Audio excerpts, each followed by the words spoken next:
I don't think the Pistons can win the East with Westbrook. Don't waste the money. I think I'm skeptical if they could win the East without Westbrook.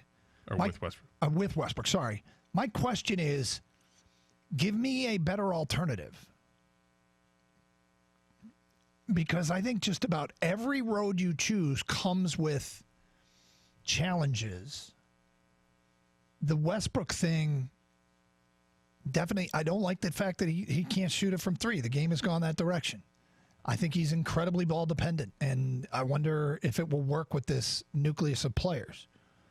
Or is he rejuvenated here, loves playing with Blake, changes his game a little bit, and falls in line with what Coach Casey wants. I mean, I see that, but I'm not sure. I don't think the current team wins the East. I don't think so. I don't think 2 years from now you get a bunch of cap space, you sign a bunch of free agents. Yeah, you might be able to trade for a guy, but the guy you're trading for is probably flawed, like Russell. I mean, if that's the mentality, like, you're not going to win it with him, okay, when are you going to win it? At what point do you think that you've got a chance to? I mean, if you don't trade for him, then what do you have? You've got a team with Blake Griffin, Andre Drummond, Reggie Jackson for this year that's not going to win it. Next year they'll lose Reggie Jackson, maybe lose Andre Drummond, and now you got Blake Griffin. You're not going to win it. Yeah, you have cap space. You have some cap space.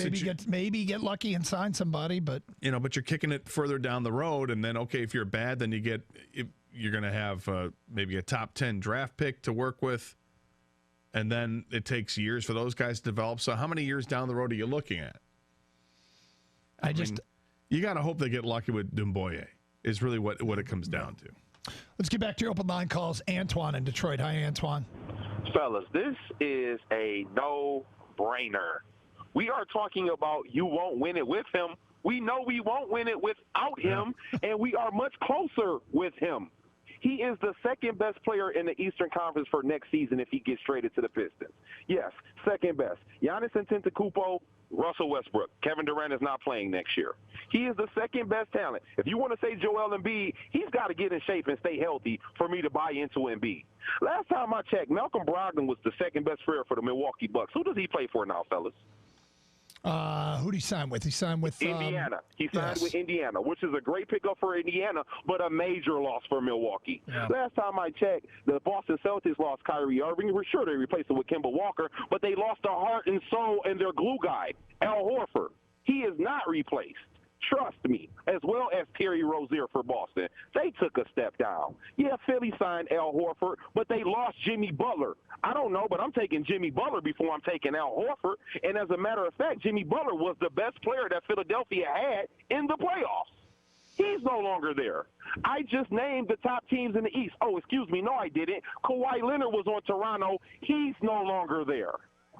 What better opportunity do you have than to make a statement and put yourself in competitive nature than to get this deal done like today, like ASAP, like an hour ago? This is a no-brainer, gentlemen. I like how Antoine's pumping me up. I know. I like Antoine's energy. He's inspiring us all.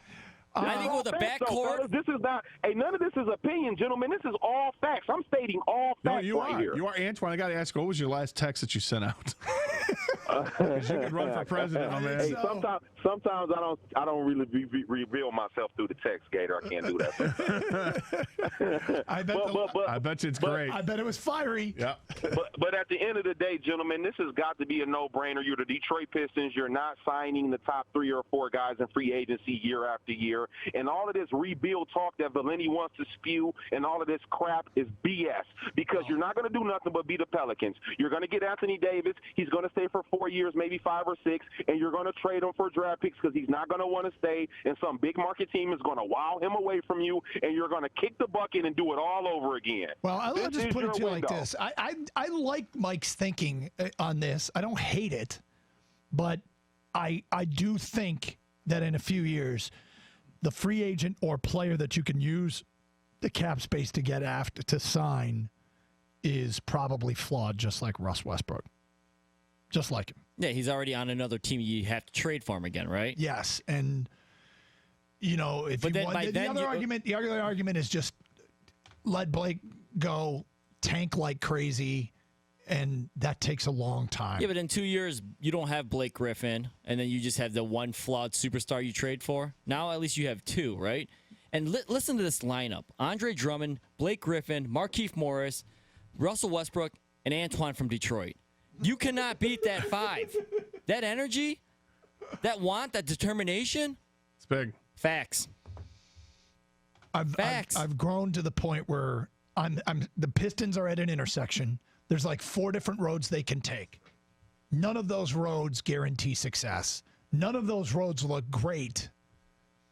I'm okay with selecting this road, and I'm in favor of selecting this road. Feedback to the Karsch and Anderson inbox.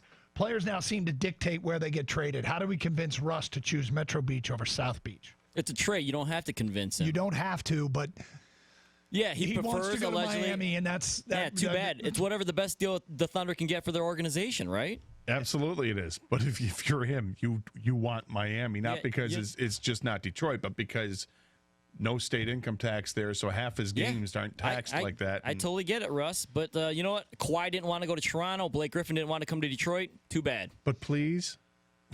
Westbrook's flaws are found between his ears. Don't let the triple-doubles fool you. He's a selfish player, often takes bad shots at critical times during a game. His behavior late in games is toxic. Westbrook isn't a flawed player we want to take a rush on, though. He can't shoot. He's on the decline. If Drummond is on his way out, then we can talk. If we take this contract, though, we will be a 5 to 8 seed for the next year or so, then a crap team with no financial flexibility after. See, I don't believe they'd be a 5 to 8 for sure. I think they could crack the top 4. Better alternative, keep your draft picks and use them correctly. I mean, yeah, every team wants to do that. You just cited what every team wants to do: draft correctly. If that were a surefire plan, I'd be with you. Every team wants to draft correctly. Yeah, it's a way cheaper option, of course. But you know who's drafted correctly too? Oklahoma City. Yes, they have 0 championships, and I'm not saying it's all their fault, but they drafted pretty much perfectly. Nothing. The Pelicans drafted Anthony Davis. They drafted Zion Williamson. To Antoine's point, he's saying is you can draft correctly and still lose that guy and have nothing to show for it because he'll want to leave it at the end of his rookie deal. At this point, you can control Russell Westbrook. I know it's expensive, but like I said earlier, what tier 1 player in the league is not expensive? He doesn't exist. They all make over $30 million a year.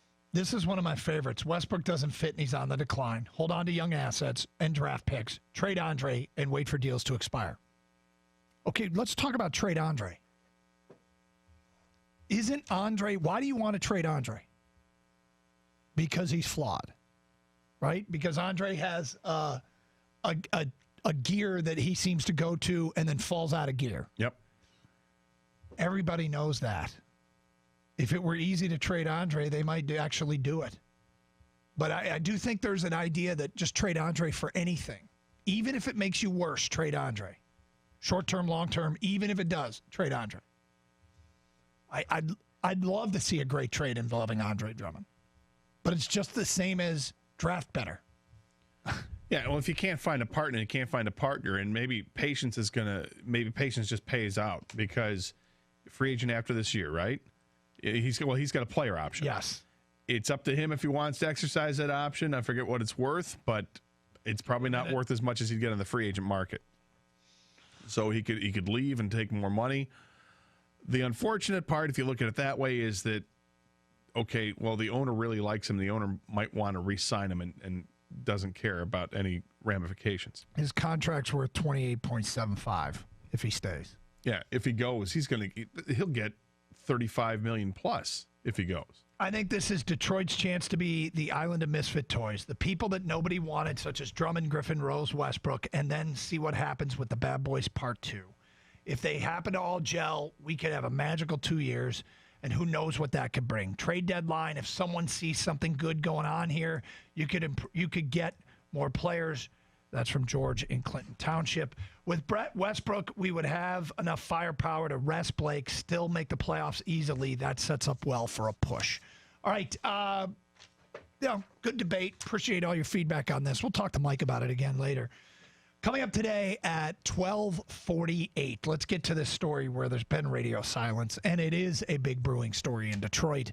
That's at 12:48, 97.1 The Ticket.